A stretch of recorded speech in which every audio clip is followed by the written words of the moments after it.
জানো মান্তু দিদি, আমার মা বলে নাকি তুমি একদম ভালো না, তুমি আন্টির মুখে চুনকালি মাখিয়ে দিয়ে নাকি পালিয়ে যাবে, তোমার নাকি অনেক বয়ফ্রেন্ড আছে। হ্যাঁ ঠিক করো না জান, লক্ষ্মী তুমি ঠিক করো না।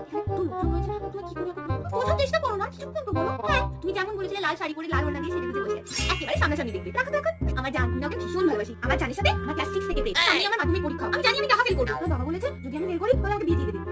বিয়ে করতে দিন, আমার জানকে বিয়ে করা আমার সঙ্গে হবে বিয়ে করা অনেক ভালো। তুমি দেখেছো পিছন দরজা পিছন দরজা কুচো করে বাবা দাদা সবাই আছে, ক্যাপ্টেন লোক পিছন দরজা দিয়ে সবাই করছে। তুই তুমি কষ্ট করেছিস আমি করে যাচ্ছি জানা রুকে যাবো, আবার কিভাবে যাবো? আমি নিচে প্যান্ট পরেছি, কি আবার নেব জামা কাপড় লাগবে না, কিভাবে পরে ওই লাগবে। ঠিক আছে আমি বুঝে গেছি, আমি চোখ করে দিয়ে দিচ্ছি, আমি যাকে ভালোবাসি তাকেই দিব। দিদি তুই কোথায় যাচ্ছিস? ভাই আমি আমি টয়লেটে যাচ্ছি। টয়লেট করতে 5 লোক কে? বাবা দিদি পালাচ্ছে।